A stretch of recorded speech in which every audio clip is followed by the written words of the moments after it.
Hello, everybody. Welcome to Wild West Wednesday. I hope you're all doing well. Hello to A Maple Mystery and Rocky Johan and Incog Hero. Oh, thank you for the follow, Raph Anderson. But as I was saying, A Maple Mystery, Rocky Johan, Incog Hero, Electric Dragon UK, Demon Dragon 000. We now have 2 dragons in the chat. DJ Larry Parker, Slacks, Nicholas Patton, Summer B76.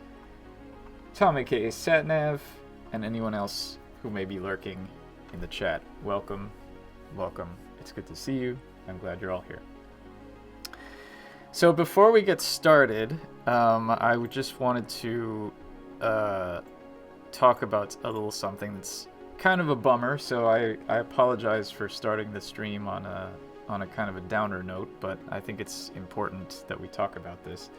So I found out yesterday. Well, I guess I should give a little preface. So, if you are a longtime AGS community member, you may be familiar with the work of one Philip J. Reed. He made a series of games called Larry Vale's Traffic Division, which were some of the earliest completed games on the AGS forums. They were some of the earliest AGS games I played, along with Ben Crowshaw's games and others. And Larry Vales is sort of like the mascot of AGS. There's even like a custom smiley for Larry Vales.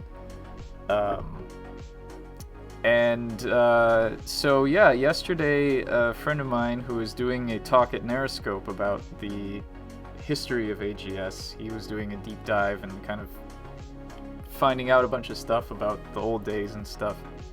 And he came across the unfortunate news that Phil Reed has passed away. He passed away last July, and yes, it's very unfortunate and very sad. Doubly so because he took his own life. He was apparently suffering from depression. He wrote basically a suicide note on his blog, and yeah, so he will be missed. He was a very active member. I never spoke with him. I don't think I ever interacted with him personally back in the day, but he was very instrumental in the formation of the AGS game community, and he was also very funny. And his games were really good, and he will be missed. And just a reminder that, you know, if you are suffering from depression and anxiety and anything else, I know it's kind of trite to say, but there is definitely help to get out there, and, you know, suicide is not the answer. So it's a great loss and it's a great shame. So just wanted to mention that at the top of the stream.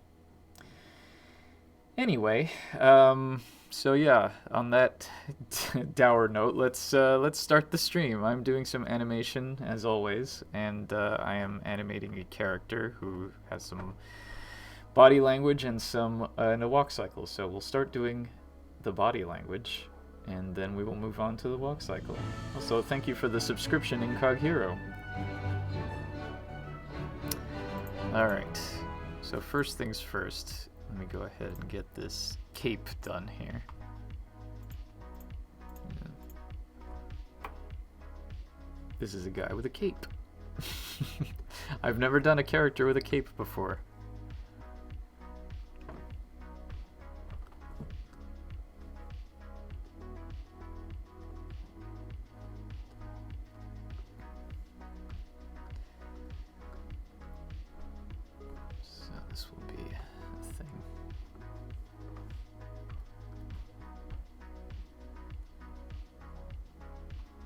My Twitter avatar has been for some time a mashup of Larry Vales and Molly from Fairy. I love the Larry Vales games. Yeah, the Larry Vales games were funny.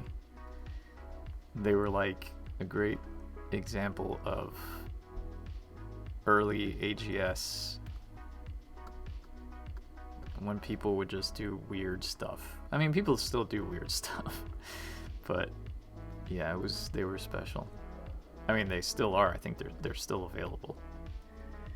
More capes to the people. The only character I've drawn in a cape was my character Joanne. She was dressed as a vampire for Halloween. Funnily enough, this cape that I used as reference is a cape that I purchased to dress as a vampire for Halloween, so it's appropriate.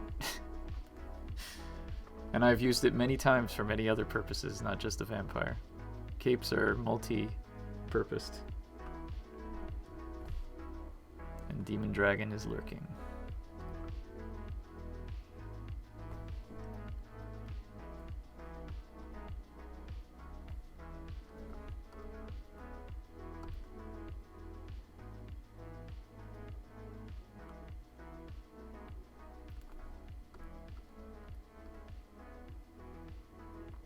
All I see is Lando. I guess he kind of does look like Lando now you mention it. That was not intentional.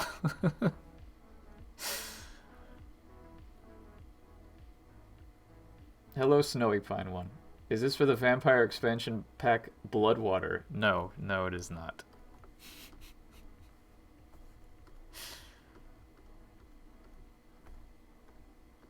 Has anyone done Vampires in the Old West? I feel like probably they have.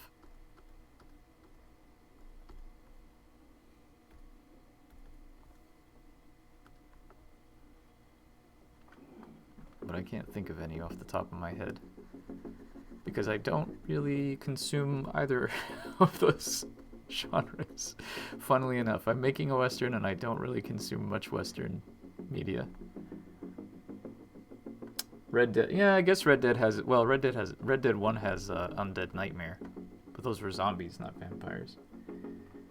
And that's true, there is a vampire, well, there's a vampire in Red Dead 2 in Saint Denis.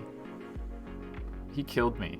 I went looking for him and he killed me. And it's one of those things where it's like you have to, if he kills you, he never appears again. So I missed my chance to kill the vampire. Sadly. No vampire hunting for Arthur Morgan. Nighthawk's crossover Nightwater. We may need to workshop the name a bit more. I think Nightwater is what you experience when you have to go to the bathroom in the middle of the night.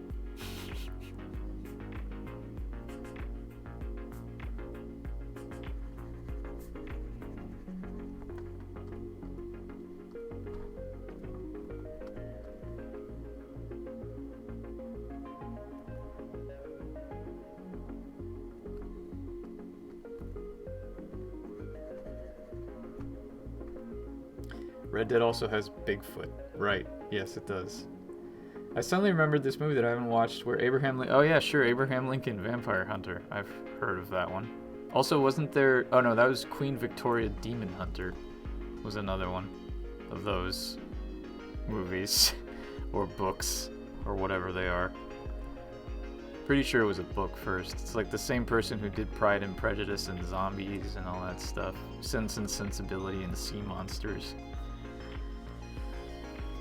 That's, interesting approach to take for fan fiction, I guess.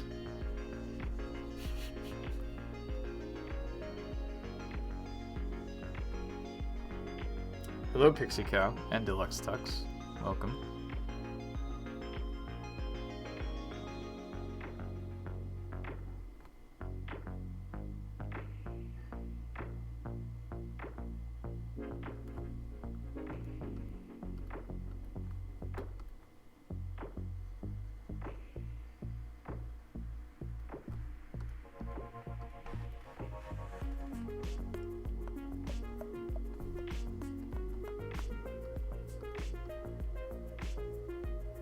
You should be napping, but here you are.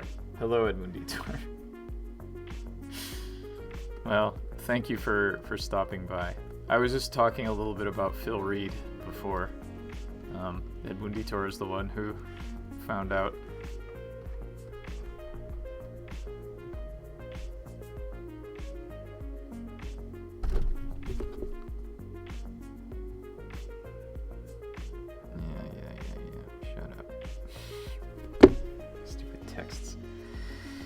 Anyway.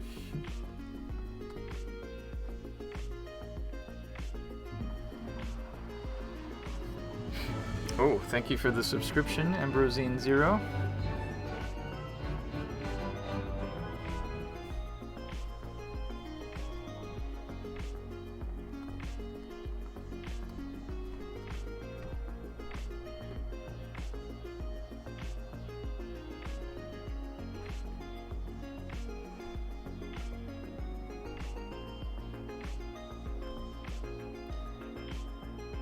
Does anyone remember the name of an old point-and-click series where you play a police officer? Do you mean Police Quest?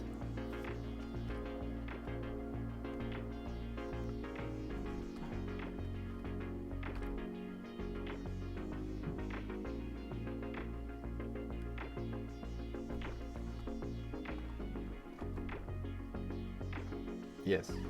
Sam and Max Save the World. We were playing freelance police in that one.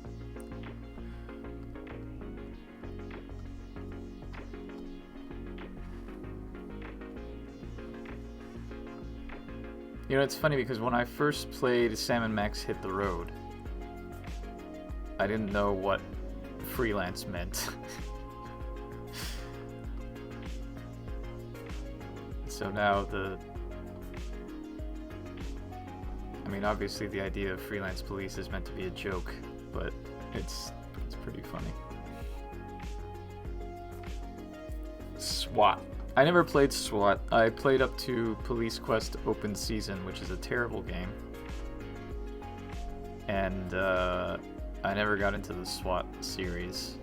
I know they went FMV and all that, but Open Season was the last Police Quest game that was like a true adventure game, because after that they became like tactical games, and I was never really into those, so.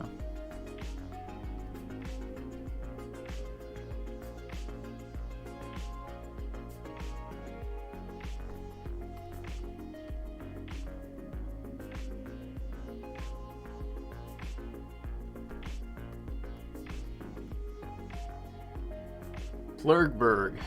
That was not a series. That's a really good game, though. Plurgberg.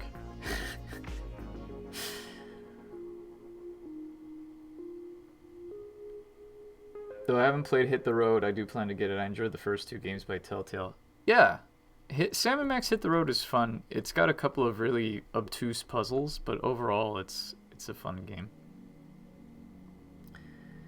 Yeah, I think Krilla was working on a sequel to Blurberg. I vaguely recall that, but that was many years ago. I doubt if anyone would know. Sorry. I don't normally make musical theater references, but that's actually one that I do know, so. Too bad Maya Murphy's not in the chat. She would be... It's always fun recording voiceover with her because there's at least one musical theater reference per session with her.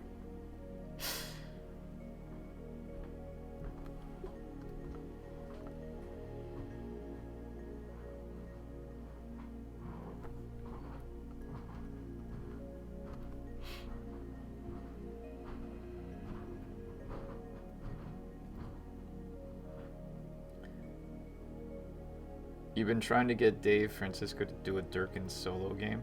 He was working on, I want to say it was called Revenants. Yes, it was called Revenants. And what I remember about that game was that you could pick up literally every item and add it to your inventory, whether it was useful or not. And it seemed very ambitious at the time. Maybe that's why he never finished it. I cursed 2 AGS games with demos at my first mittens by saying they were my favorite AGS games. Aww. It's okay. It's not you. It's the developers. Also, a Durkin solo game would be super boring.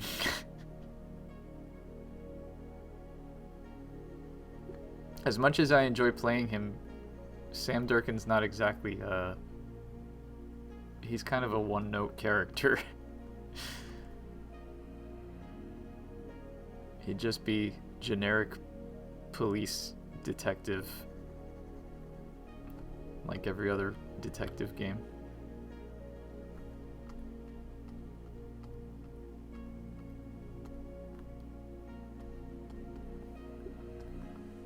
Although you could call the game Inspector Wadget, and that would be pretty funny.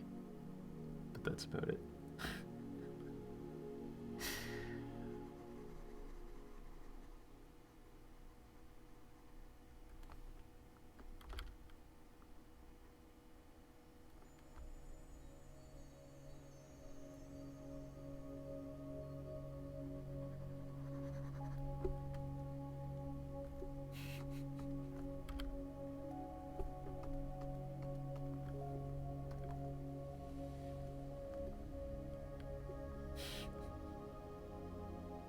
Durkin, yeah, exactly. Durkin doesn't really do much anyway. He's just a guy. So, also, he's like, he has to be retired by now. I mean, unless you set the game before, but like, he's got to be in his 60s. Because if he was a college kid in 1973, which would make him like 18 or 19, 83, 93, 2003, 2013, 2013, 14. Okay, that's 45 years from 1973 to 2018. So assuming that Unavowed takes place in the contemporary world, that makes Durkin at least in his 60s. So he's probably retired by now.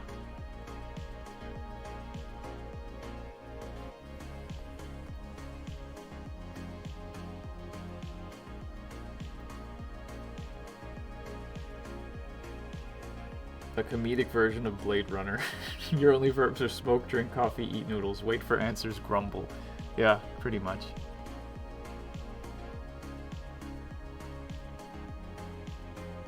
"13-year-old me nicknamed Custard, which I used in AGS, but my current form name prior to Putin is the Talk Like a Pirate Day variant from probably like 20 years ago at this point. Then this nickname is from Yudi." Nice. Alright, let's see. Okay, cool. That's fine. Now, just need to do the rest of this.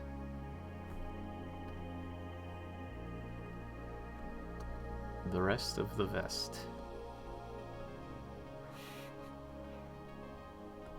Say yes to the vest. Remember that police quest game where you spent hours looking for clues only for a Deus Ex Machina dog leads you straight to the murder? Oh no, I just remembered another point and click where you has you play a burglar or thief that goes to steal something in an estate and runs in with an undead killer. That one I don't know. But yeah, you're talking about the dog thing, you're talking about Police Quest 4, which is, as I mentioned, a terrible game. For more reasons than just that. But yeah, it's got this stupid Deus Ex Machina where it's like you've been following police procedure the whole game, and then all of a sudden it's like, whoa, there's a dog, and it takes you straight to the murderer's house, and then you have to solve a bunch of really stupid puzzles. And it makes no sense. And yeah, it's bad. So don't play Police Quest 4, everybody, because it sucks.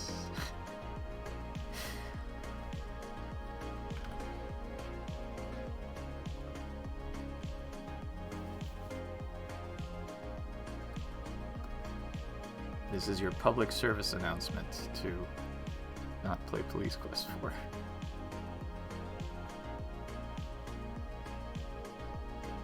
There was that great article about how bad it is recently, about how, like, Daryl F. Gates is a weirdo. Well, he was more than a weirdo. He was not a guy. He was not a good guy. But anyway.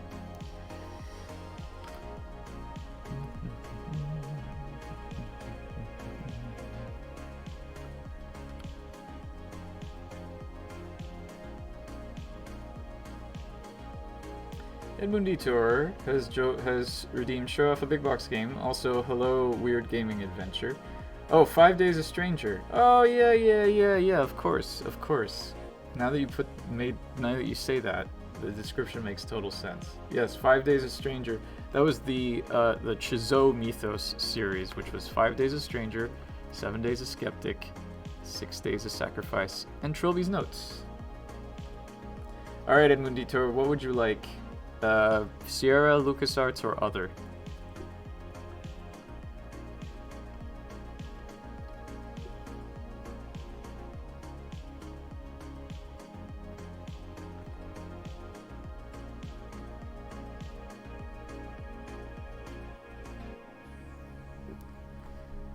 You know, having dressed up like this reminds me I need to try on my suit. I'm going to a wedding this weekend, and I need to make sure that my suit pants fit me. Because, I don't know about you all, but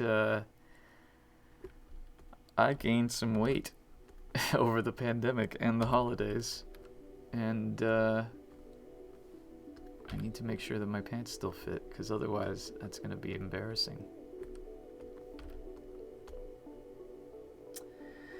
Sierra. Okay, let's go find a Sierra game. A Sierra game that I haven't shown before. Oh, I know. This isn't a... Okay, never mind. This isn't a game per se, but...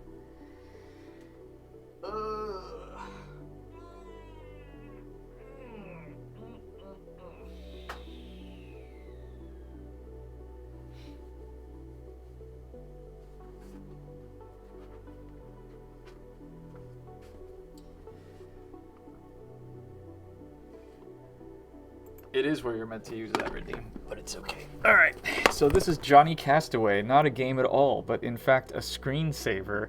And yes, I bought this. And yes, it is just as pointless as it seems. I think the back of the box text is very generous.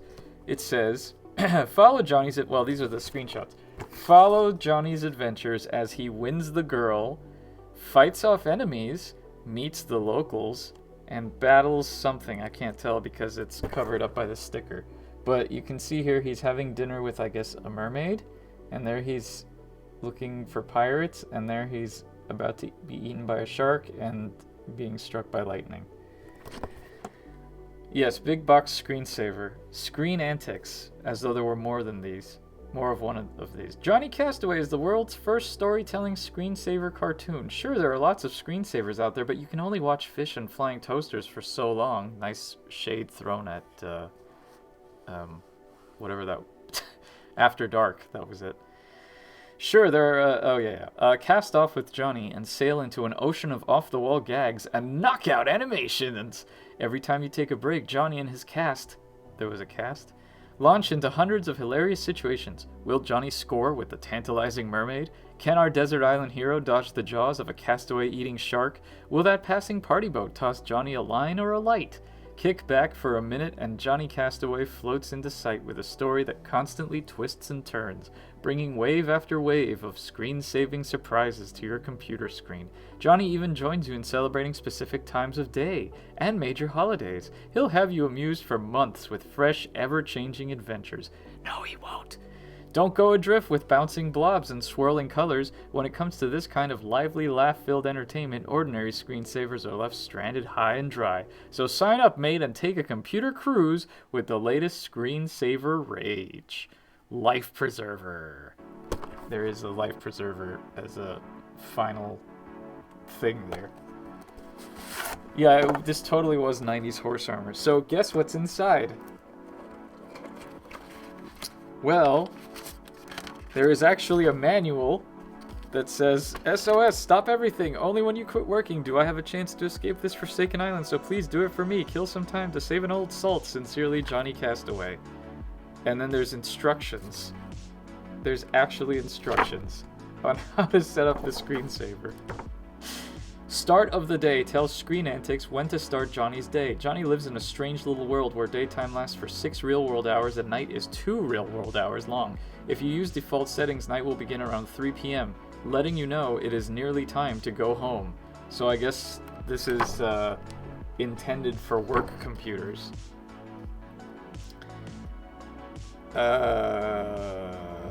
Load background. You can enhance the screen saving aspects of Screen Antics by choosing not to load the background, although the constant variation of backgrounds, horizon line, and island locations are sufficient to prevent screen burn-in. Yeah, so the island would move around. So this came on one disc, and do you know what's interesting is it's in 16 colors. So this screensaver is EGA. So that one's for you, A Maple Mystery. And others in the chat who might be working on EGA stuff. So that is Johnny Castaway. So yeah, I don't remember how much this was. I think it was like 20 bucks. But even still, that's too much. This is like a $5 product, if that. Anyway, let's see. You were on another stream today talking about the dancing baby. Also, hello, Fiction Control, here for a bit before going to the doctor. Well, I hope your doctor's appointment goes well. I went to the doctor last week. I'm still waiting for the doctor to call me back, actually. The sound effects of Johnny when he casts his fishing run is so funny. Was it using AGI or SCI, I wonder? I don't know. It was Windows 3.1, so I don't think it was using either. Anyway. I always preferred After Dark's graph stat. It drew random, meaningless, but important looking graphs. You know, I think After Dark was VGA. So for all the shade that Johnny Castaway threw at After Dark for having flying toasters and stuff, at least it was VGA.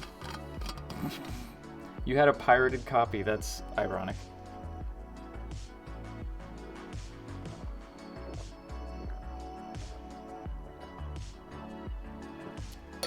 Sorry. I've been meaning to drink more water. And so I'm going to drink more water. Alright, let's get back to this guy. Excuse me. Alright. So that was Johnny Castaway. Thank you, Edmundo, for the redeem a big box, or for redeeming show off a big box game. And yeah, Johnny Castaway. What a throwback. I seem to recall someone telling me that they had a funny little nickname for him. Was it you, Edmundo? It was a nickname in Spanish, but I don't remember if it was you that told me about it or if it was someone else.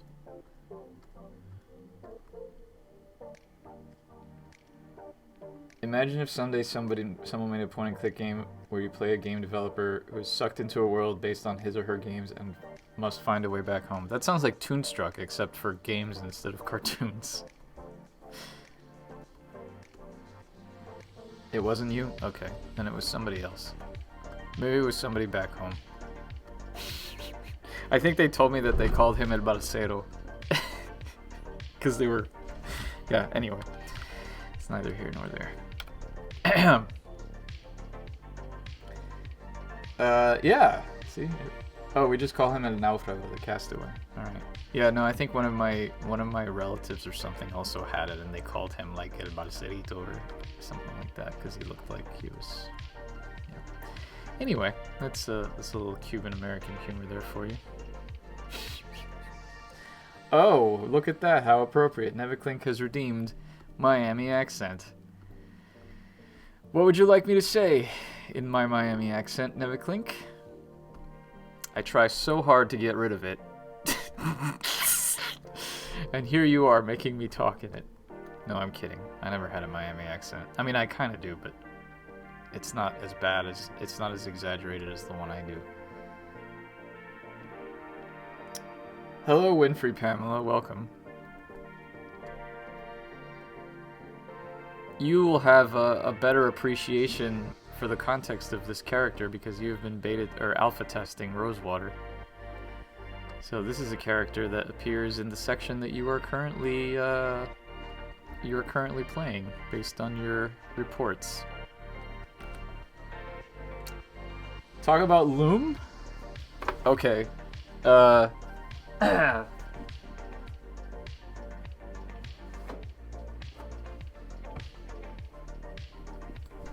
Oh my god, bro. Have you heard about Loom? It's like the latest fantasy adventure by Lucasfilm's Brian Moriarty. It's got like an extraordinary adventure with like an interface of magic, stunning high-resolution 3D landscapes, sophisticated score and musical effects. Like, oh my god, bro, detailed animation and special effects, elegant point-and-click control of characters, objects, and magic spells. Oh my god, bro, like, you've never seen it. It's like super cool. No burdensome typing, mapping, or inventory management.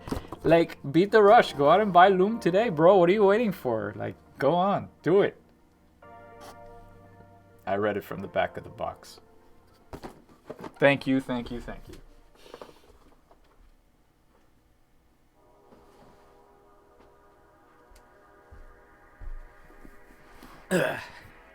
Okay.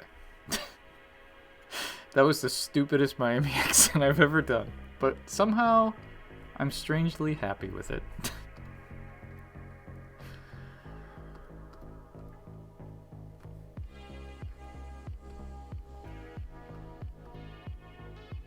Ask me about Loom, bro. Yeah. Oh my god, bro. Like, Loom. It's like a super, super cute game, bro.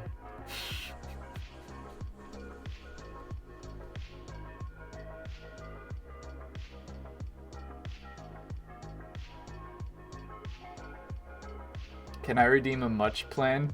Oh, I need to put that in as a I need to put that in as a reward. Hold on, hold on. Let me do that. Let me do that real quick.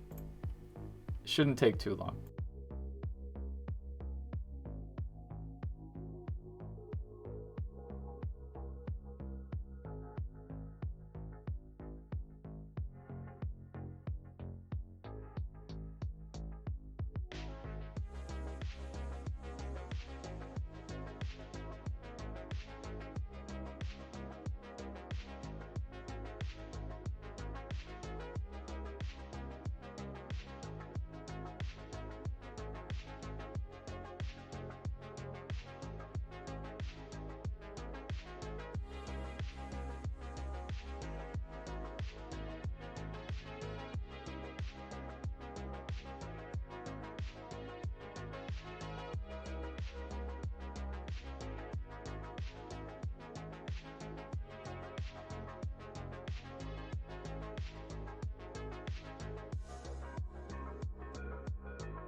Okay. I've done it. There is now a new channel reward for Much's terrible plan. Please use it in good health. Also, hello, Sternzeichenfish. I just remembered a point-and-click game about Ace Ventura Pet Detective. Yes, it's terrible. Forget it again. No good can come this. I just finished this dense audiobook narrated by someone who sounded like Janeway with the monotonism of the Matrix architect. You don't have enough points? Oh well. Someone else will have to step up. You'll get there eventually. Oh, there we go. Wait, aren't you supposed to, I'm not sure how the reward works, but you're supposed to type in the text that I'm supposed to read. In fact, I'm Roundworm, just a silly name on Twitch. Okay. Well, alright. You're gifting it. Oh, okay. Alright, well, then Snowy Pine, go ahead and come up with a terrible plan for me to read as much.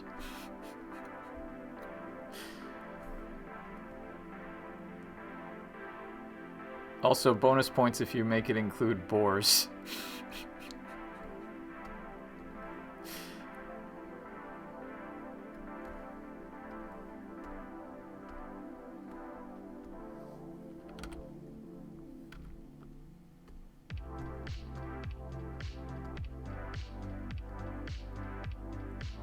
The plan has to be improvised? No, no, no, no, no, no. That's not part of the deal. The plan... You have to come up with the plan. Or, at the very least, come up with a good plan, and then I'll just muchify it. I can't improv one from myself. Or at least give me the situation. What are we trying to do? What is the plan for?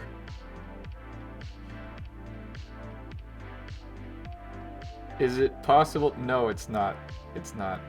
Nicholas Patton. That is way beyond my skills. I can't do much in a Miami accent. That's just... no. And yes, creativity is hard. Welcome to my world.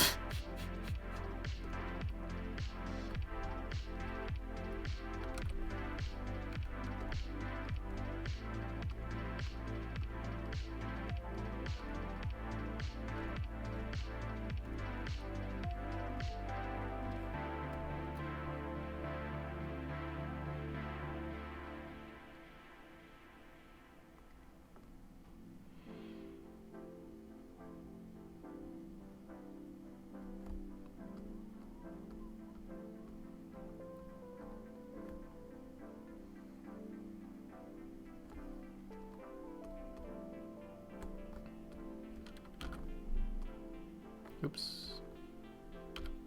Oh yeah, I meant to try that trick that Julia mentioned last night. So let's see. If I'm on this layer and I say, no, you can't paint on this layer anymore. Oh look, I can't paint on the layer anymore. Yay! Alright, well that'll come in handy in the future, I'm sure.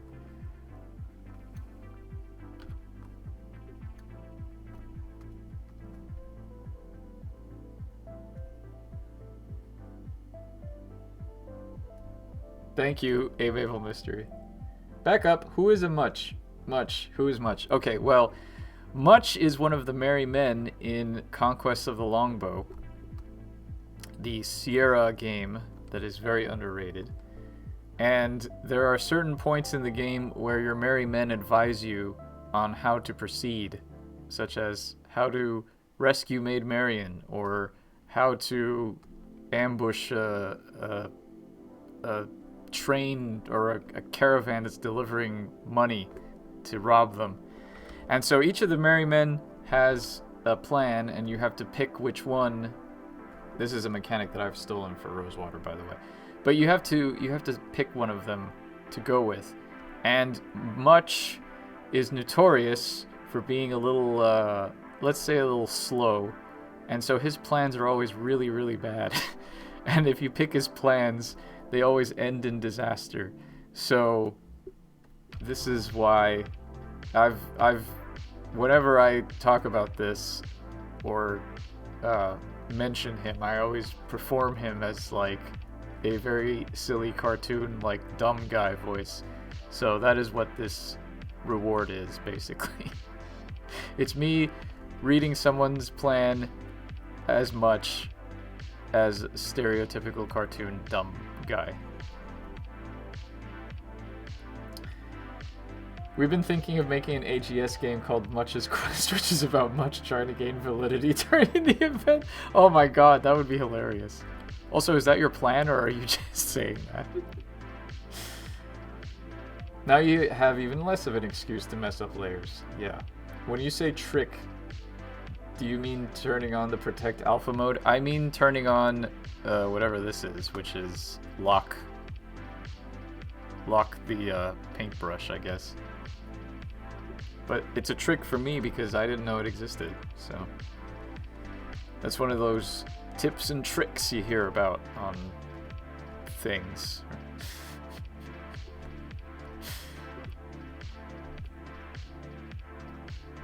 Tips and tricks for improving your Photoshop skills.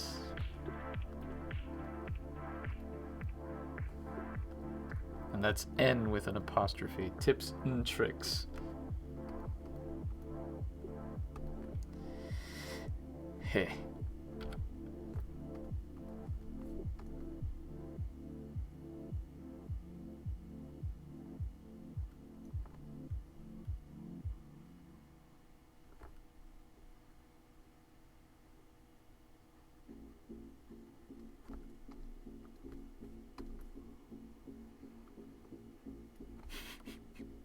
Actually, I was just watching a live stream of Conquest of the Longbow last night. So this is very timely.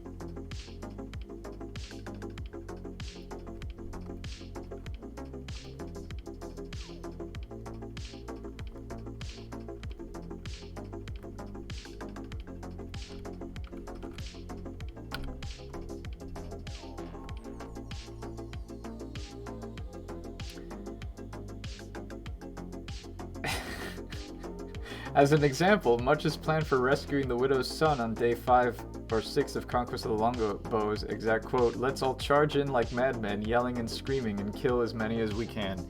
Yep. Good old Much and his terrible plans. I feel like somebody had a lot of fun with that one. They're just like, screw it, let's just... At this point, everyone's listened to all the other plans and they're gonna go with them. Let's just... If they pick this one, they clearly get what they deserve.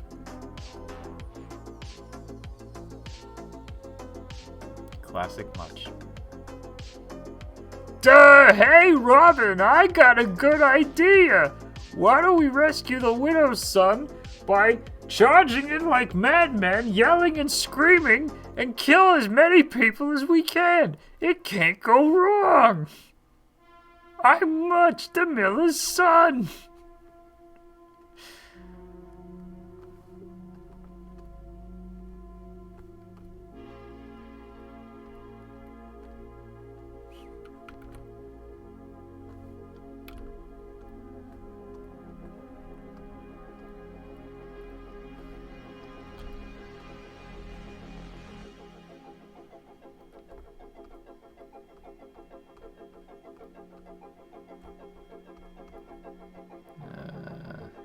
Close enough.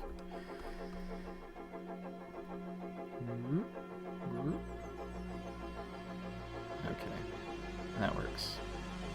But I also have to do the highlights.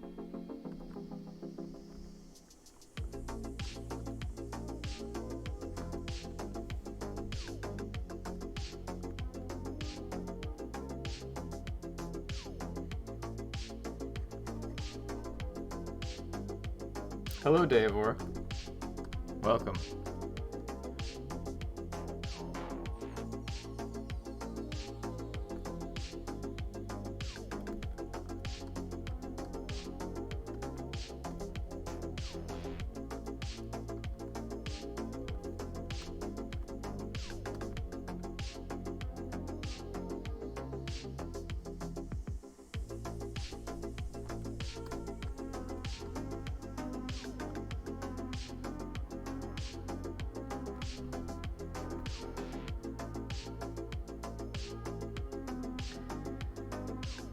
One useful thing that Much does is that if by some miracle you forget to pick up Marion's slipper on day 2, he will pick it up for you. Really? I didn't pick up Marion's slipper on day 2 once, and he didn't do that.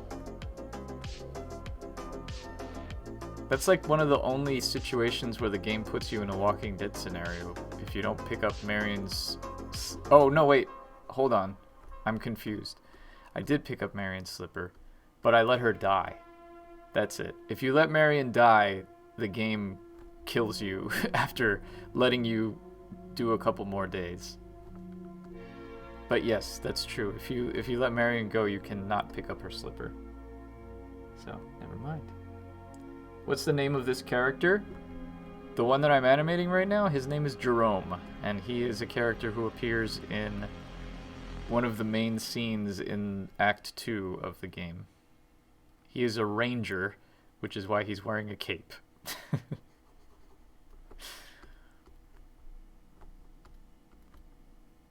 And he is voiced by Dave Fennoy, who you may know as Lee from The Walking Dead, or the shopkeeper from King's Quest VI, or any other thousands of games that he's been in, and that I've screamed about having Dave Fennoy on my cast.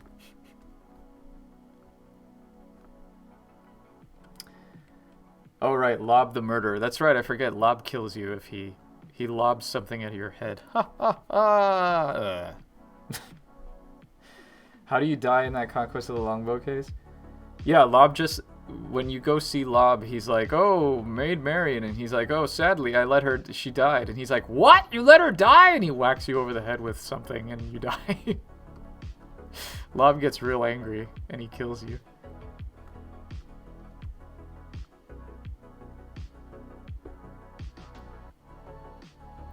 And you go and speak to Lob the next day. Right. Yeah. Yeah, I see, when I was playing... I mentioned Conquest of the Longbow was a big influence on Rosewater for not just the Merry Men plan picking mechanic, but also just because of like the non-linearity. So I played it for research a few years back again, because I'd already played it many times. And I purposely did all of those things to see how far the game would go in letting you screw up and how it would change things. And yeah, that's like the one thing that will put you in that situation where it's like, if you screw it up, you're going to pay for it, and I hope you had a save, because otherwise you got to start over again. So, it's pretty cool. I actually just saw, I mentioned I was watching the playthrough, the stream last night. I didn't know that you could go and talk to Lob when you're dressed as the jeweler.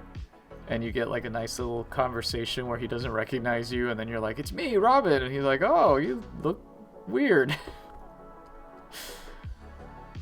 I love that sort of reactivity.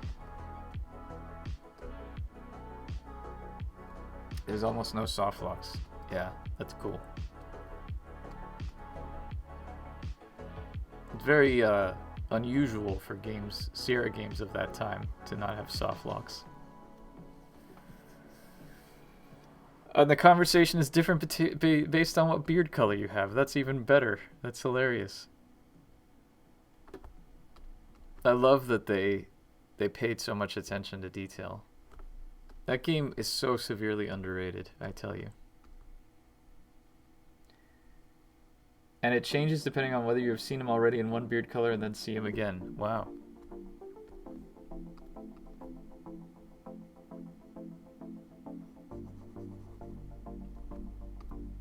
See, this is why Conquest of the Longbow is in my top 5 weird gaming adventure. I know you said it wasn't your top 10, or maybe it was top 10 or top 20 or something like that.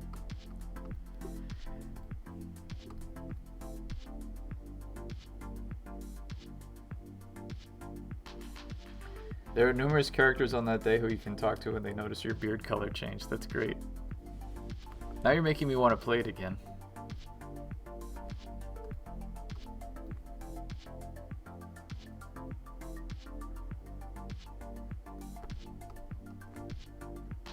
But I guess you have to do the whole...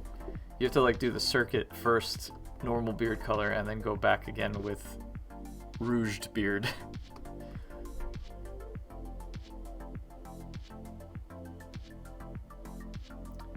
I preferred Camelot. That's fair. Camelot's good, but yeah, I like Longbow better.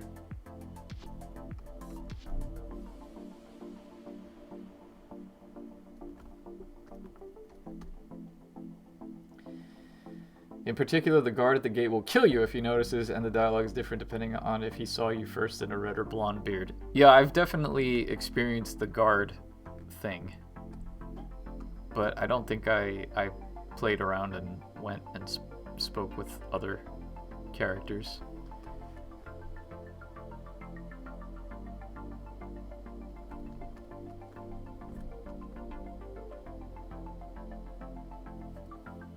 I adore Arthurian lore. Cool. Did you see The Green Knight? I just saw that recently.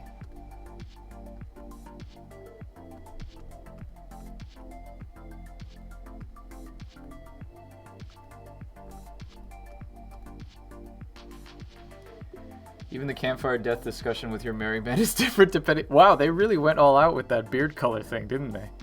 I feel like that was Christy Marks being like, no! That was like the hill that she wanted to die on. She was like, no, the beard has to be the thing. We have to impress people. And it was probably one of those things that like 5 people saw. Because that's how games work. Oh, don't bring the Green Knight up right as I have to leave. Well, I'm sorry. They built a variable into the code. Might as well use it. I could go on for hours about obscure Conquest of the Longbow stuff. Well, let's talk about that instead of the Green Knight.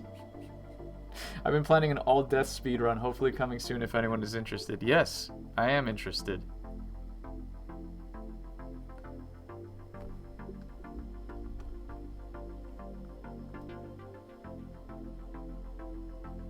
Okay.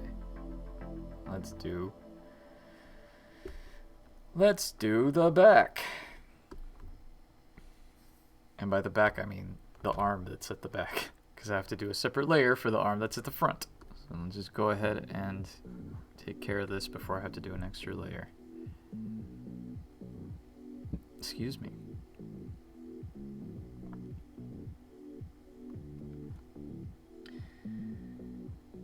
Is the Green Knight based off Arthur? I've seen it on TV, but I didn't look at it. Well, it's based on the poem Sir Gawain and the Green Knight, which is in fact Arthurian legend. But I guess if you haven't looked at it, then you haven't seen it. It takes liberties.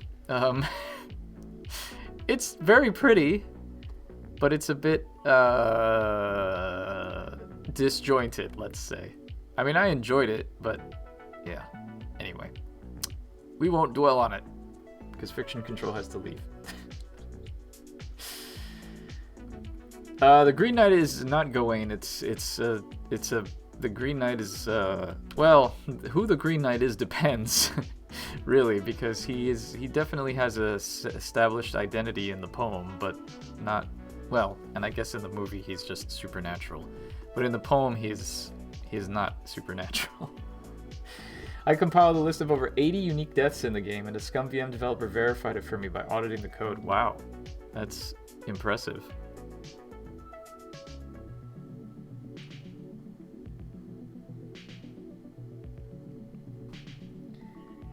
Every story has been done 100 times. It's okay to take some liberties now. Yeah, I guess so.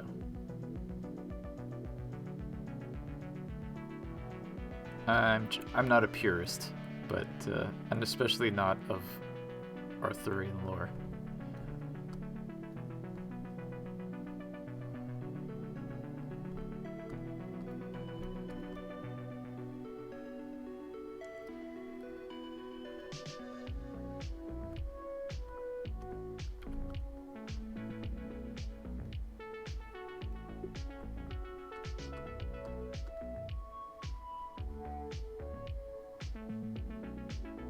I mean, the original stories are made by taking liberties.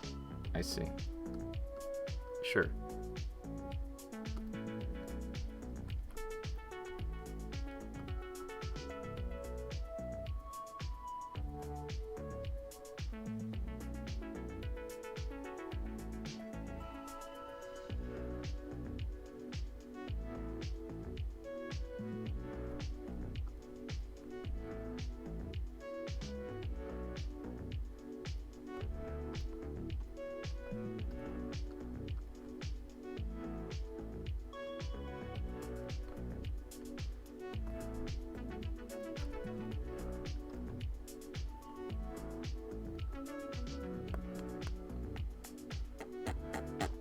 Well, it's true. Arthur never had a knight named Gawain until some dude made him up. Really? I didn't know that. Highlander was a true to real life as one. Oh god, Highlander. Don't get me started on Highlander.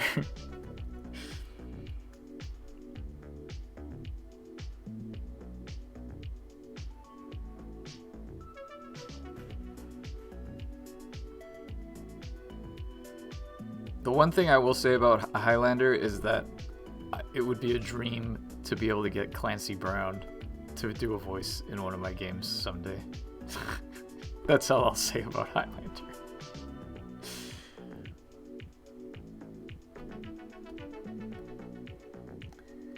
That's just how myths work. It's true. It's true. Alright, going to the doctor. Say, alright, good seeing you, Fiction Control.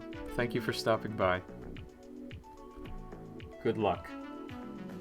This is making me want to go back and replay that King Arthur Inkle game. I haven't touched it in a while. Oh, yeah! Pendragon. I forgot about that one.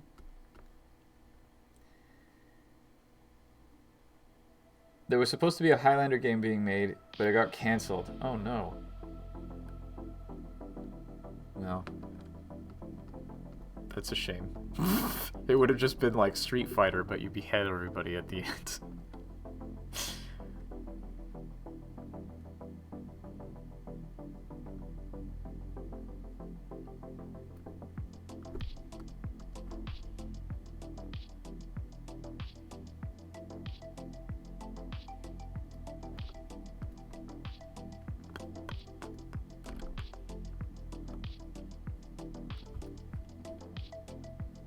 I usually find Inkle games too procedural to be satisfying.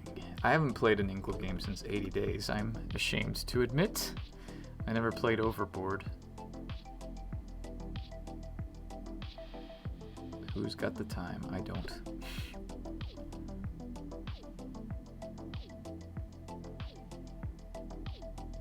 Well, I've got the time, it's 2:11. Oh.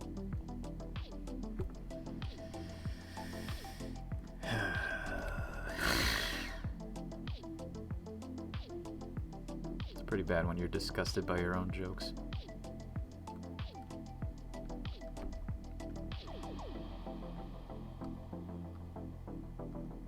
Uh-oh, is this a thing? No, it's not, it's just here.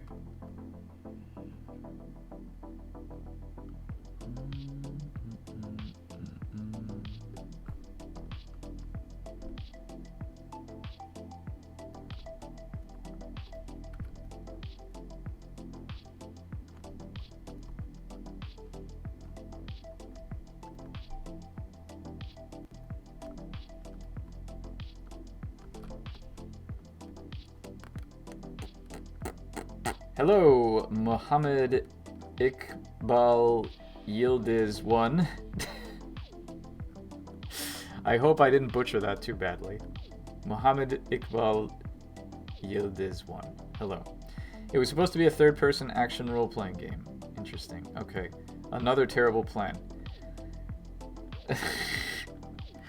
Okay, Robin, so we're gonna take away the House of Mouse's tax deductions in Florida and try to put a prison on the land because we're petty and bigoted. I need to change this so you can only redeem it once per stream. Because this is gonna kill my voice.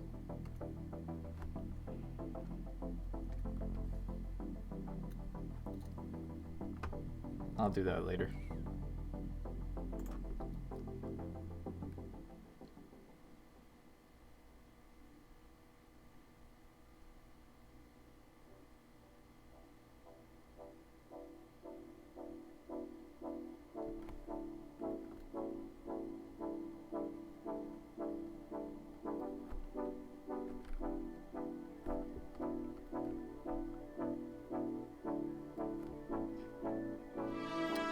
Oh, thank you for the follow, Weird Gaming Adventure. You pronounced my name really great, man. Congrats. Oh, well, thank you.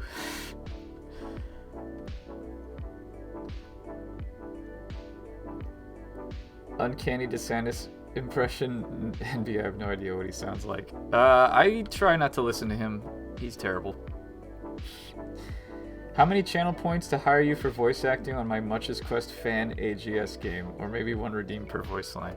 I'll happily do it, as long as it's, you know, give me some, it's gonna be a vocally stressful job, so...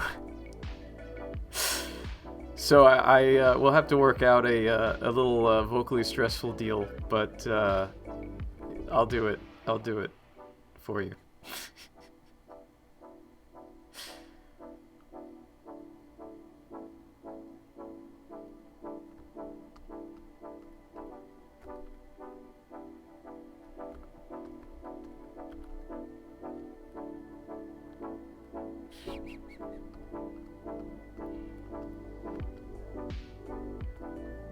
Also, I don't know. I mean, obviously Much would have an English accent, but I find it funnier to just do the dumb voice without one. Because it's like everyone else is just, I'm Robin Hood. I'm going to steal from everyone. Oh, Prince Little John, what should we do? Well, Robin, we should do this. And then Much is just like, ah, hey! I'm a guy! Oh, dear. Do you do developing and designing alone? Yes, I do. Well, I mean, for the most part, yeah. I mean, I do all the art and animation and writing and design. I have a composer who I work with, and I have my partner who does. On this project, she was a little more involved. She did some additional design and writing, and she's writing all of like the journal entries and in-game text and stuff. But yes, for the most part, I do everything by myself, which is why it takes so long, I realize, but, you know, I'm kind of a control freak that way. Whoops.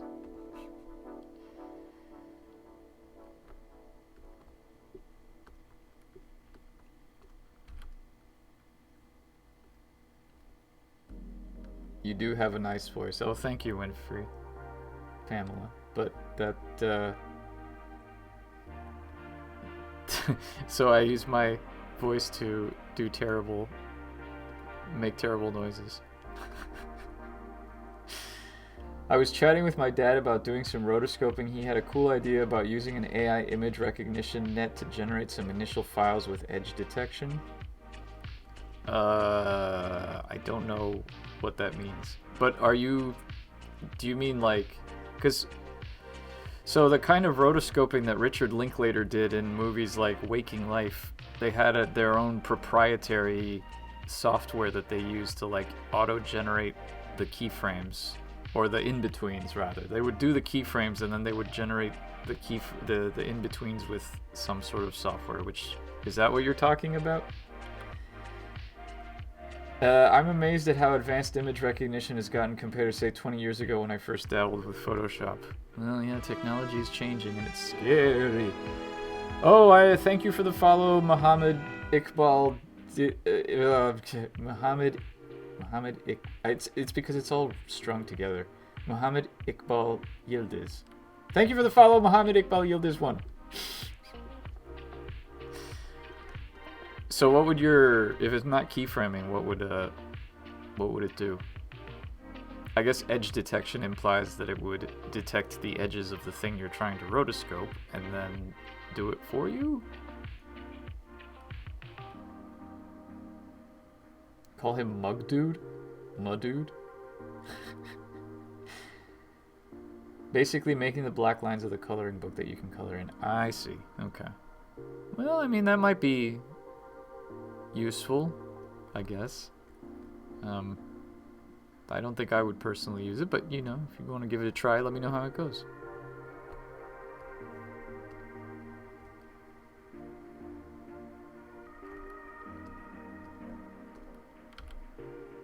Oops.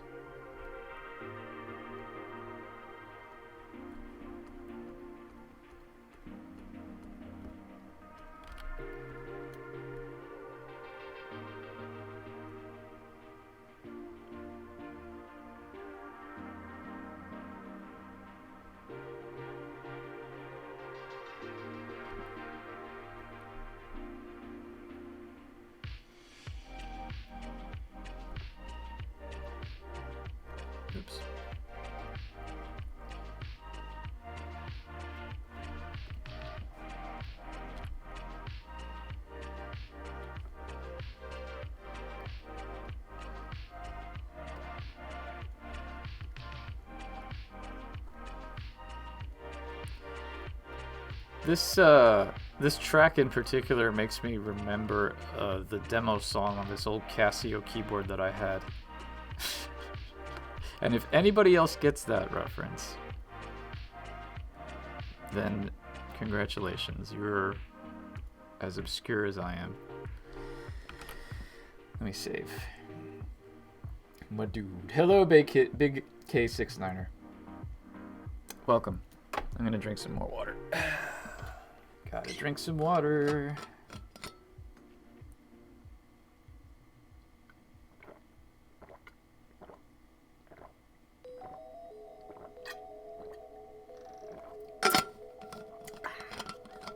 Excuse me.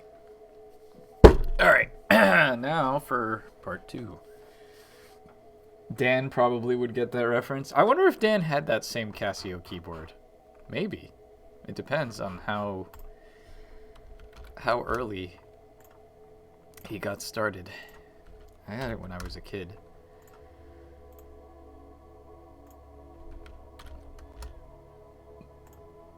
It was one of those things where it was like the demo was so amazing and you couldn't get the sound from the actual keyboard. Like there was no way, because obviously it didn't have like multi-tracks or anything like that. So, excuse me.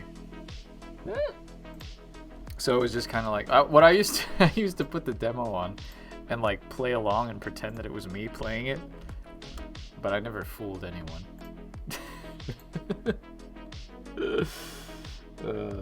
Hydrate reward stocks in shambles. Yeah, I'm sorry, Dave. Or there's too much supply and not enough demand. The channel point economy is crashing as we speak.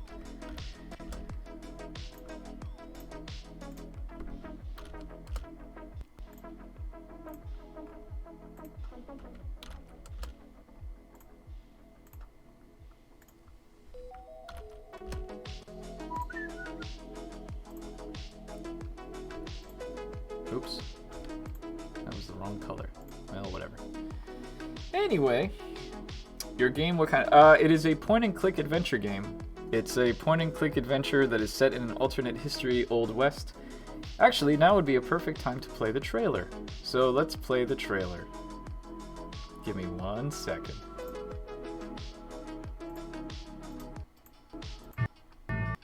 Do you want fortune, glory, the thrill of adventure? I'm offering you a chance at all 3. You just need to do me one small favor.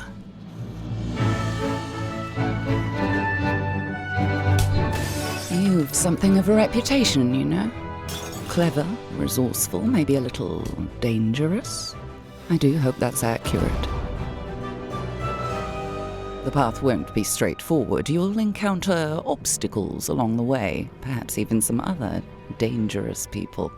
You'll need some help, but I assure you the rewards far outweigh the risks. You will be richer than you ever thought possible, if you can deliver.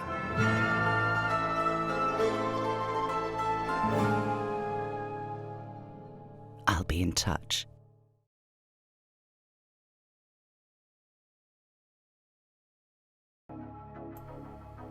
Dan talked for about 20 minutes about a Yamaha card last night. I was there. Apparently it was a very special and exciting sound card and people were into it. Nice. I've been coming around since well before channel points were a thing. They've been coming around since before channel points were a thing. Were a thing.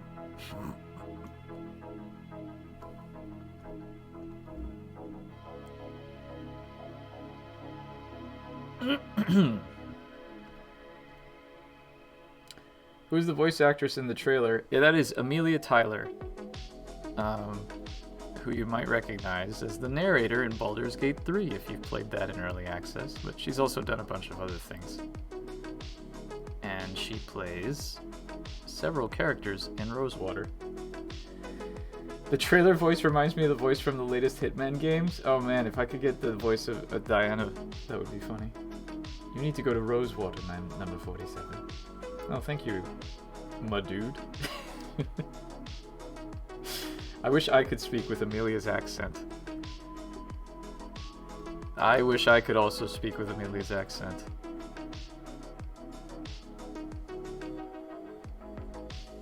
I did really bad scratch VO for the trailer when I was when we were putting it together, so that the timing of the music and everything was right, and I tried my best to do what I thought Amelia would sound like. It was terrible. So be glad you never have to hear that.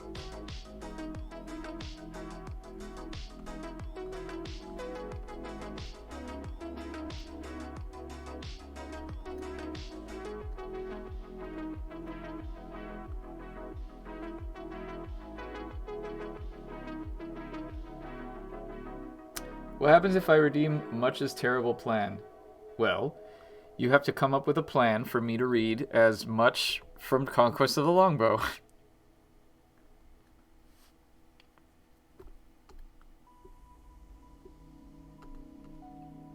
But I'm gonna go ahead as and set that to once per stream, because it will kill, as I said before, it will kill my voice to do the Much voice.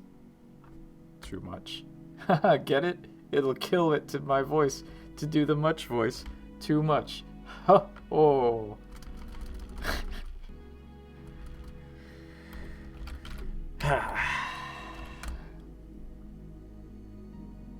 I'm clearly losing it.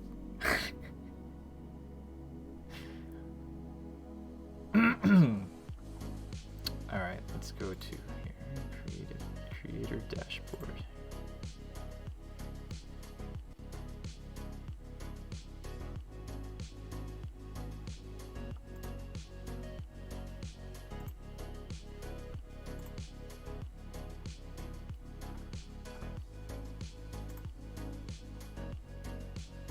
Alright, let's see here. Cooldown. Redemption cooldown time. Limited redemptions per stream. There we go. 1. Save. Alright. Edit. So, yeah, okay. Viewers see this, come up with a oh, right, okay. Yes. So you should be able to see a text input when you redeem it.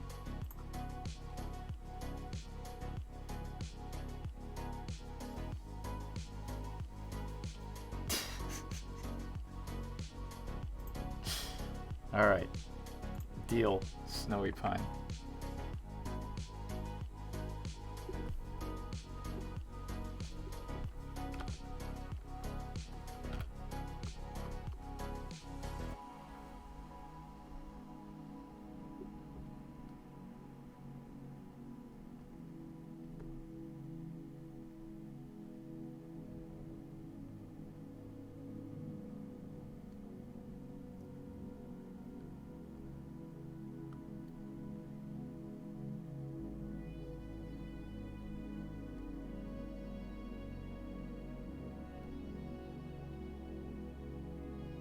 Hands are hard to draw, especially at different angles.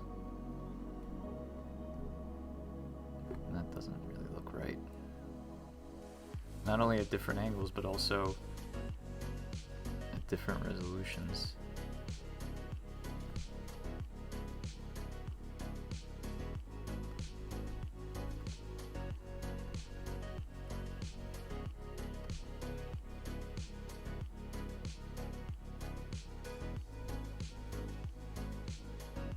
With that.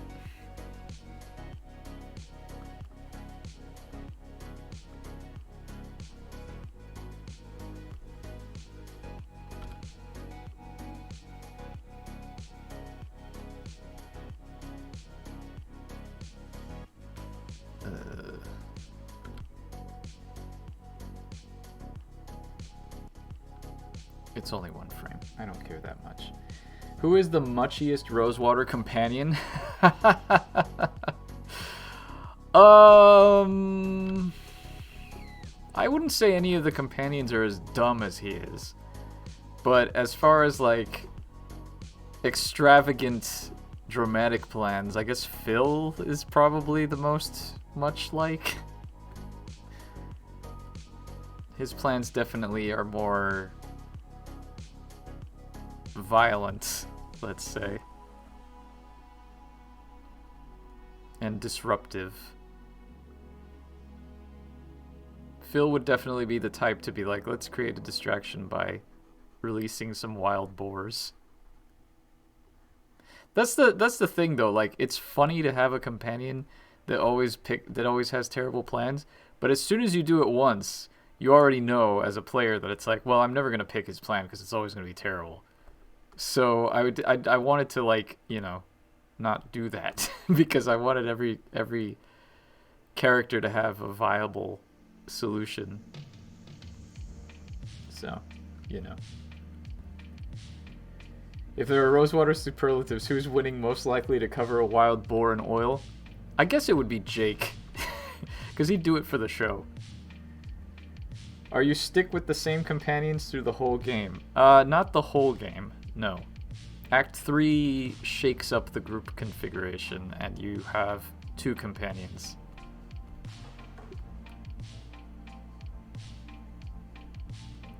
The Wharf of the crew. Would Worf oil up a boar? I don't know enough about Star Trek or Worf really to make that call.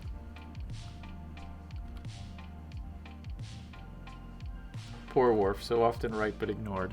Well.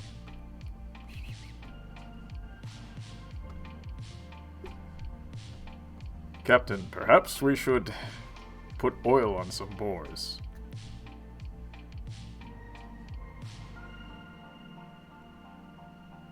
Mr. Worf, I don't like your plan. But Captain, I don't see why we shouldn't do it. Well, Worf, it's absolutely terrible. Let's do Mr. Riker's number one's plan instead.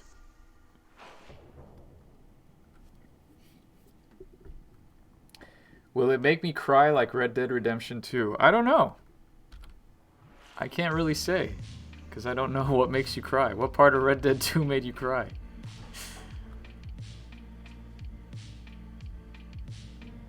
Worf would often suggest a barrage of photon torpedoes, which is the future equivalent of live wildlife. Okay, I guess that makes sense, yeah. Well, thank you. Thank you, Snowy Pine. I often enjoy... My girlfriend is a big Star Trek fan, so I like making fun of Star Trek. In the voices.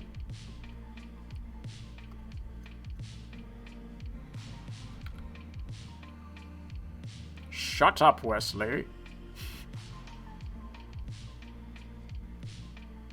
Except now it's... I feel bad making fun of Wesley and Will Wheaton, because poor Will Wheaton went through a lot.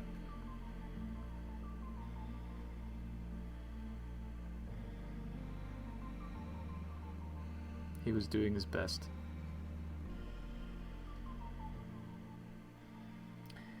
Did you finish? Yes, I did finish Red Dead 2.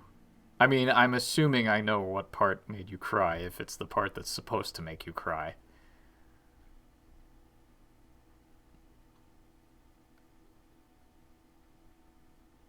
But Captain, you said the first duty of every Starfleet officer is to the hoof. Diplomacy fails in Part 3. Picard ends up firing photon torpedoes in Part 4. Captain, I suggest we fire a spread of photon torpedoes. No, Mr. Worf, let us try diplomacy first. Whenever I feel bad for Will Wheaton, I just look at Will Wheaton ass kissing the Picard series creative team, and I feel good again. Oh.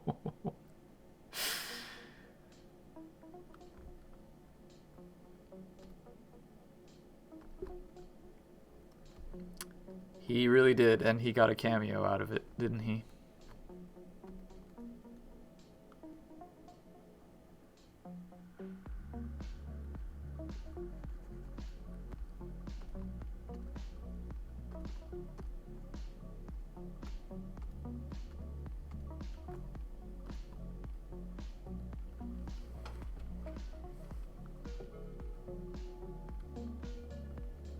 Fire at will. No, don't fire at will. He's standing right over there. He put his leg over the chair. Funny.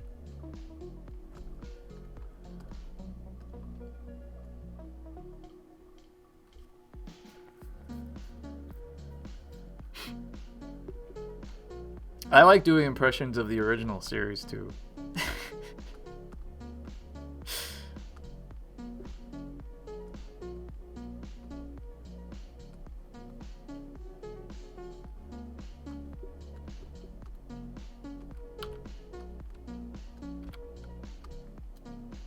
And of course, my favorite is Janeway from Voyager. Even though I've only seen like 3 episodes of Voyager, but I like doing Janeway as Katharine Hepburn because that's essentially what she sounds like to me. This guy has that look, brother. Would you try this grilled cheese? What? I don't know if that's a reference to something I'm missing, but okay. Also, hello, Getsilius.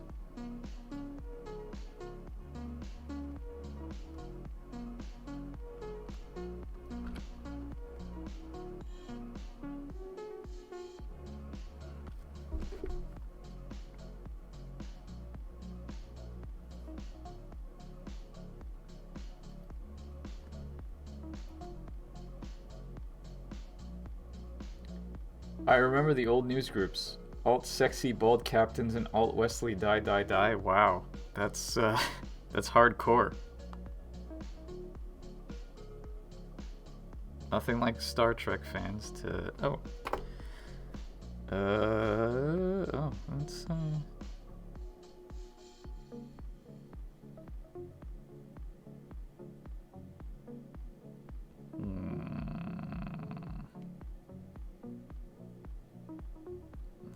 Dropbox link.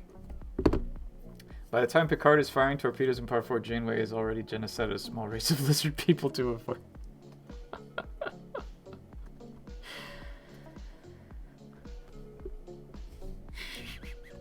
Listen, Tom Paris, what happens at Warp 10 stays at Warp 10. I'm Janeway.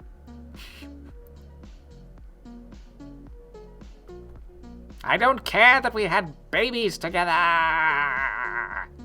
It's all in the past.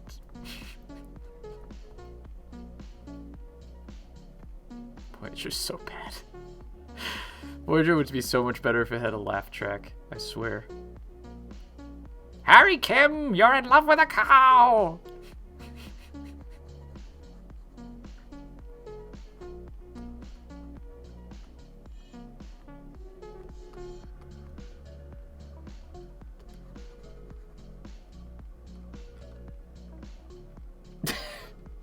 Trigger warning. Sorry.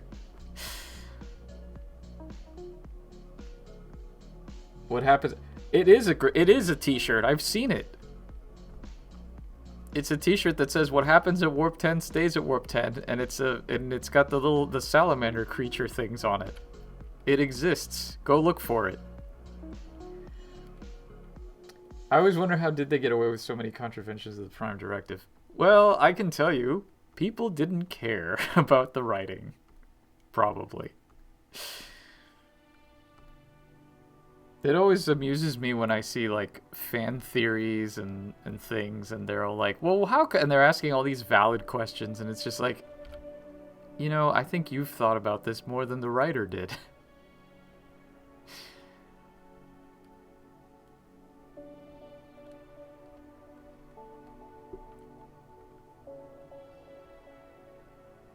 I'm always okay. First of all, hello, Nick Tringali. Second of all, I'm always talking about the salamander creatures because that was a terrible episode, and that's one of the first episodes of Voyager I ever saw. I've only seen that one. I only recently saw Caretaker, which is the first one, and I was like,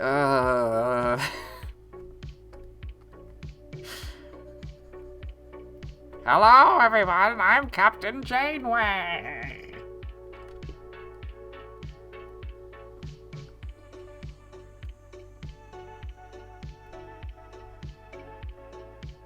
It'll take us 75 years to get back to Earth, but it's fine.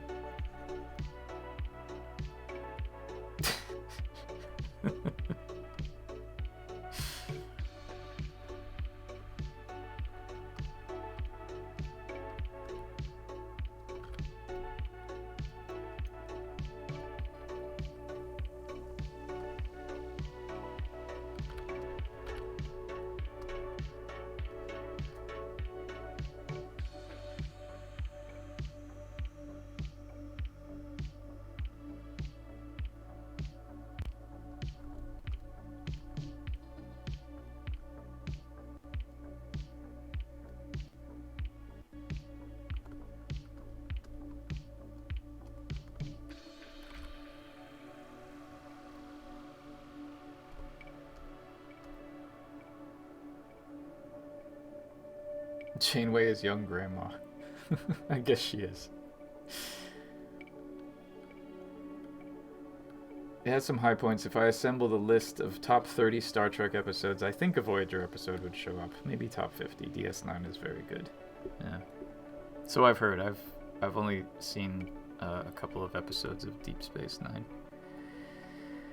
Although, as I've mentioned before, one of the scenes in Rosewater is pretty much a direct lift of the plot of an episode of Deep Space Nine. So, even though I haven't seen it, I've definitely stolen from it.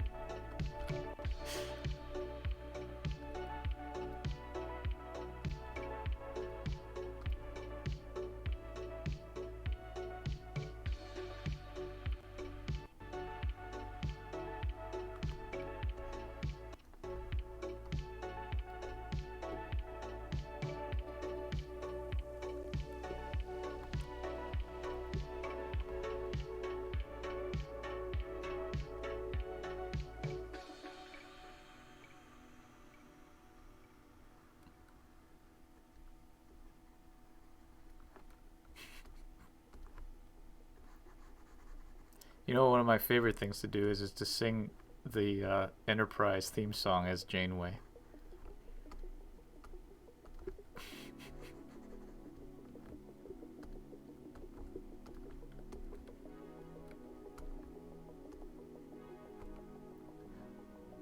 But I will spare you all that indignity.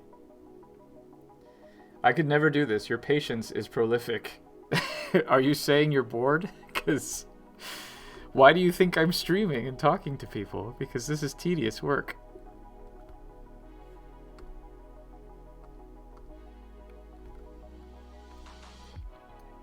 But gotta do it. Tomorrow is June. Ah! So it is. So it is. Ah, indeed. Chakotay, have I mentioned I'm Native American recently? Oh dear. Paris, I'm an arrogant prick who is here to annoy you. Neelix, I'm an annoying comic relief who is here to annoy you. Harry Kim, I'm also in this episode. EMH Doctor, I will now steal all of the Yeah, that's true. That's all right. It's a pretty apt description of everything I've seen so far. Don't forget Kess, because everyone else did, and then 7 of 9 came around.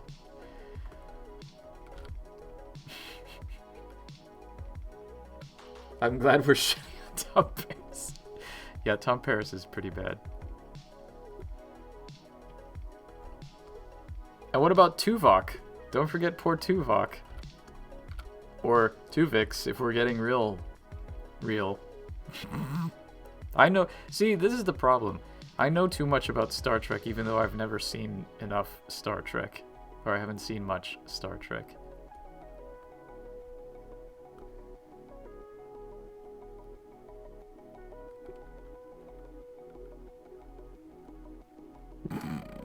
I think did that. Well, the actor did a good job at making you hate him, I guess. Also, did you see the Next Generation episode where he plays pretty much the exact same character, but then when they brought him back, they didn't want to pay the writer of the original episode, so they gave him a new name and refused to acknowledge that it was the same character?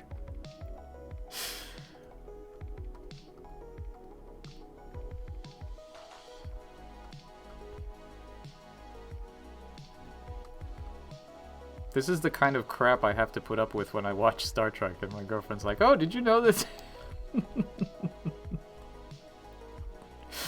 I get just lore dumps like this all the time. And then I stare into space and start humming the music from Curb Your Enthusiasm.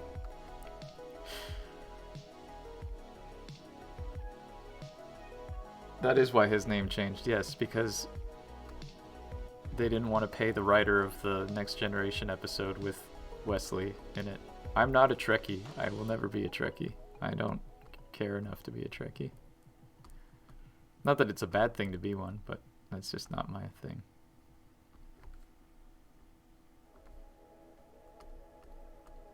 Although I did go see a parody musical about the Wrath of Khan, so I guess maybe I am, by proxy now, a Trekkie.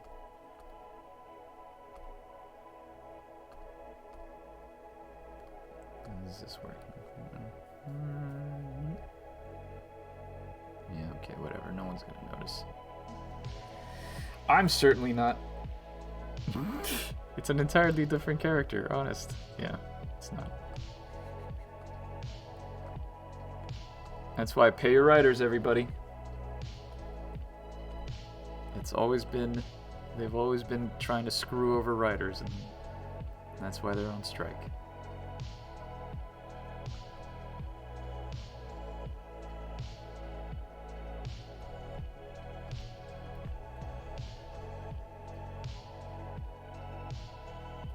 Agree with me that Vic Fontaine is the best Star Trek character.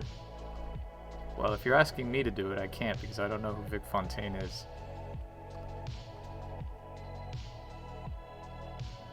Is that like the sitcom that Paris watches? His 20th Century Stories or whatever it is that he does?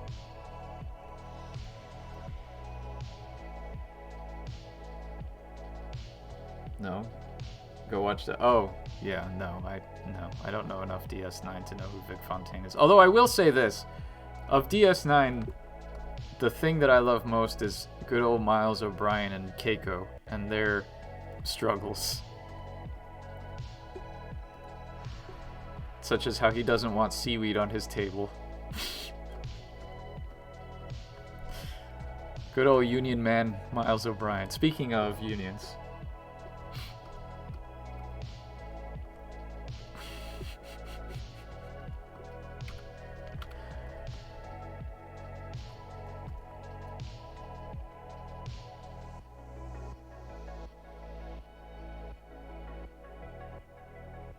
Garrick over Vic Fontaine?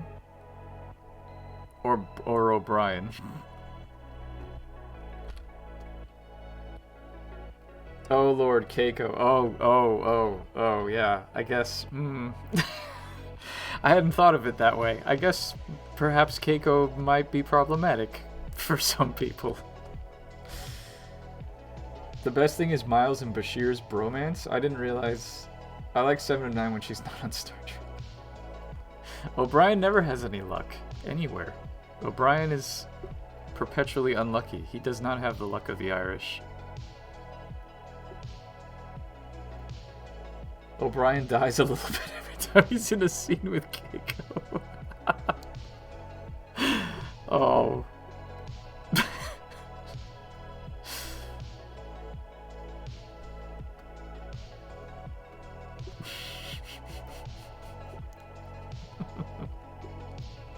Man, this stream got so nerdy. I don't think Keiko's problematic. I think she's just annoying. Yeah. Well, Molly's pretty annoying too. So I guess it's just an annoying family.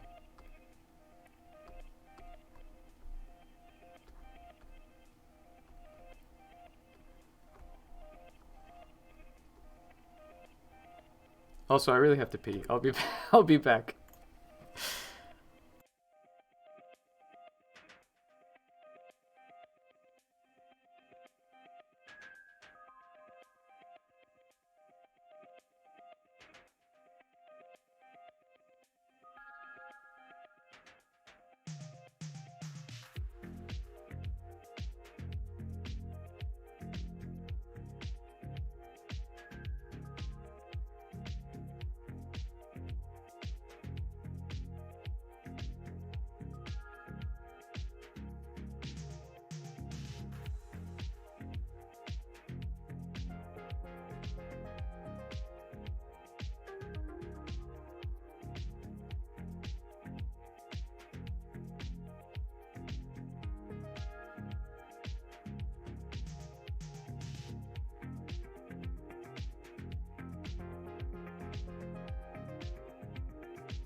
Okay, I'm back. What a Star Trek talk have I missed? Let's see. Not bromance, unrequited love. Keiko was carted off to this near war zone to do a pretty stressful job. Keiko is now all the writers thought how wives thought all the writers thought wives are like, and it ain't good. Also, Odo doing the women be talking bits when it's a literal plot of Odo might be my least favorite character and still better than most of the Voyager cast. Yeah. I am partway through Star Trek Picard Season 3 and was amused by the significance of buckets in one episode.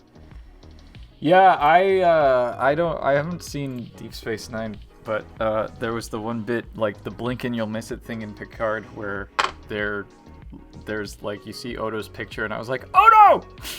So that was pretty funny.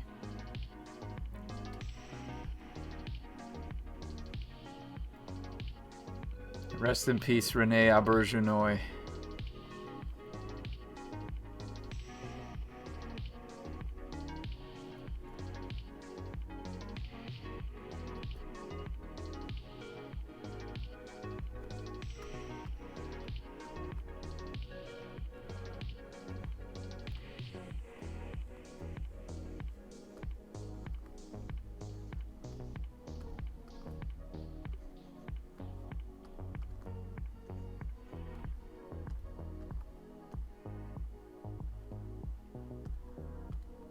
Oops.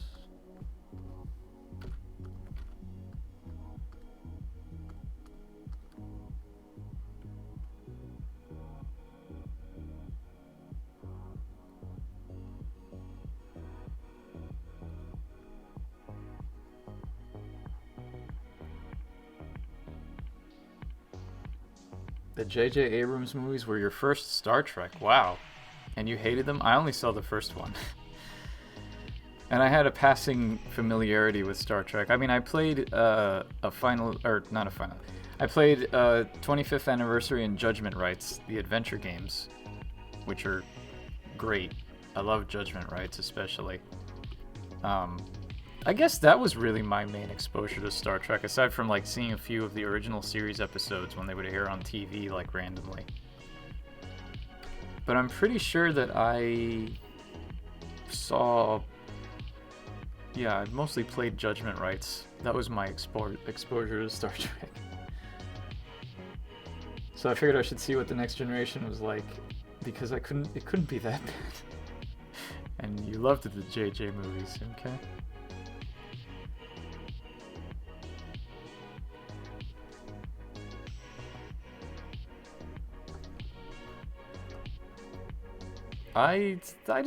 The first one was okay. I mean, I didn't really have any strong opinions of it one way or another.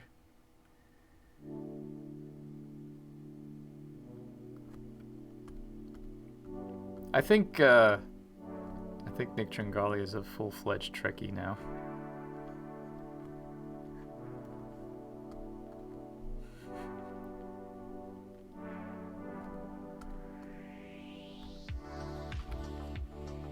Oops.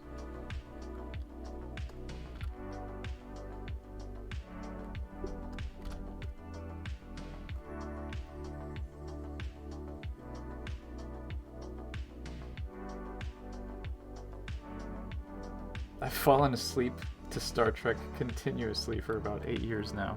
Well, that's... Is it because you put it on to go to sleep, or because it's so boring that it makes you fall asleep?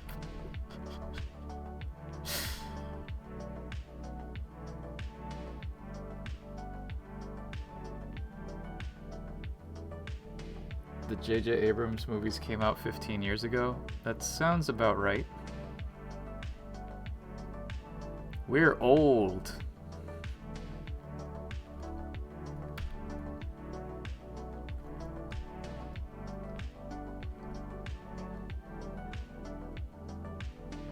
...2009. Almost 15. Yikes. Oof. 2009. That was a long time ago.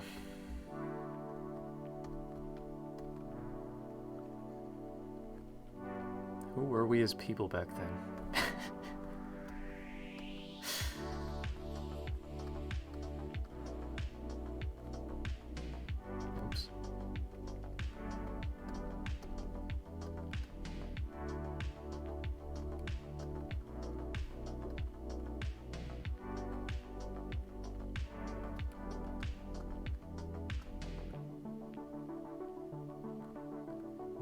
refuse to believe it. Okay.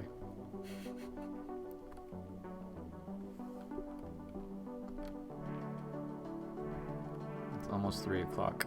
I will finish this bit of the animation and then I will call it a stream because I am very hungry. It's time for lunchy poo. A late lunchy poo because it's 3 o'clock, as I just said. But that's the issue with streaming it. Starting your stream at 1 p.m. Eastern is you can't stop to eat at the regular lunchtime.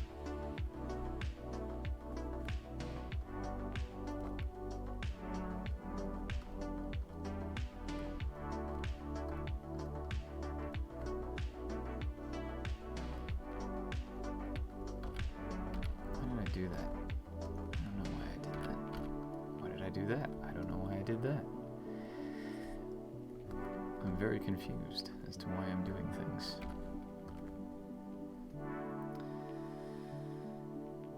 Thanks for stopping by, Deavor. Hey, did you know that people born in the year 2000 are 23 years old? I realized that the other day. Yeah. I saw the original series first because the BBC repeated them in the early mid-80s before TNG was a thing. You know what's funny is that we have BBC America here, and 9 times out of 10, BBC America would always be showing Star Trek The Next Generation. I guess because Patrick Stewart is English? I guess that was the logic behind it, because I never quite understood why they would be constantly showing Star Trek The Next Generation on BBC America. You'd think they'd be showing, like, I don't know, Monty Python or something over Star Trek. But, whatever. Yeah, Jean-Luc Picard is French, you're right. Alright, thanks, Weird Gaming Adventure, for stopping by. Pleasure to have you. A fact that's famously upheld throughout the show. Yes, Chateau Picard.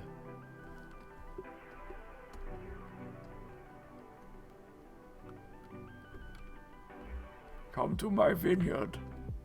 Come to my vineyard, number 1. It'll be wonderful. You'll never leave. It's fantastic. I don't know what's going on. I'm old. My name is Jean-Luc Picard. Mr. Worf, where's my buttons? Oh no, I forgot to draw the hand. Well, let's fix that, shall we? Oh, here we go.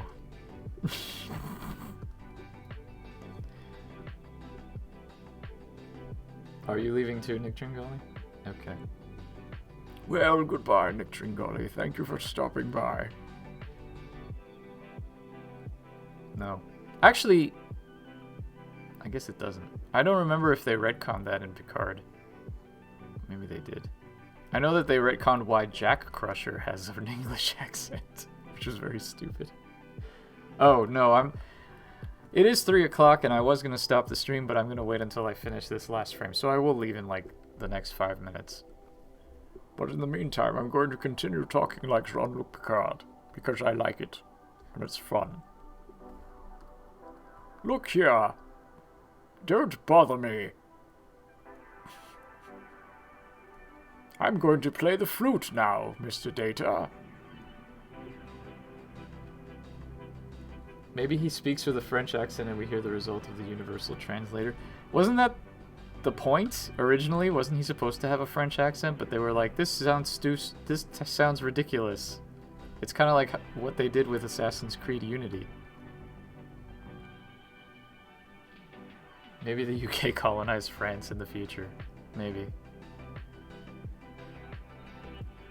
Bonjour, my name is Jean-Luc Picard, and I'm French. By way of London. It's very confusing, I know, but don't worry too much about it. Just look at my bald head and bare chest, and I drink my tea Earl Grey hot. Perhaps I should eat some croissants, or I don't know, something. He does speak a bit of French. Yeah, you're right.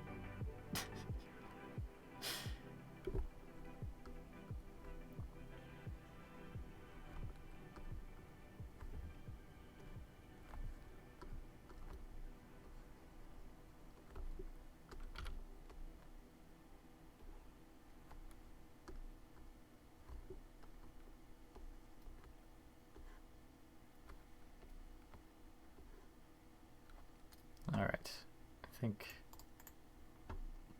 I mean, barring the other hand and that and those things, I've gotten the majority of this done. So yes, I'm going to call it a stream.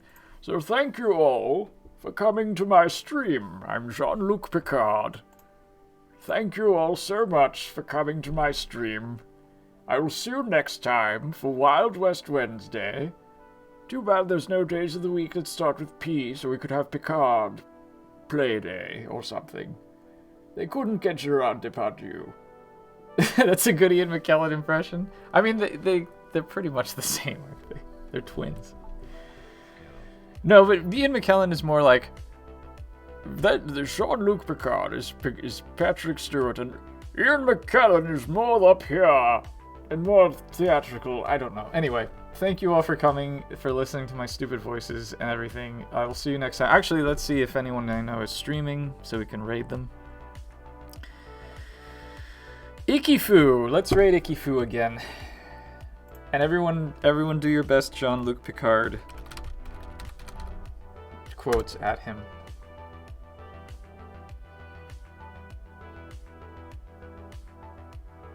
I once closed my eyes when watching X-Men and it's impossible to tell them apart. Oh no. Why didn't it work? Raid. Oh. Ikifu. Raid Ikifu, I say. Alright, fine, it's not working. Well, never mind, we're not gonna raid. Anyway, thank you all for coming. I'll see you next time. Goodbye!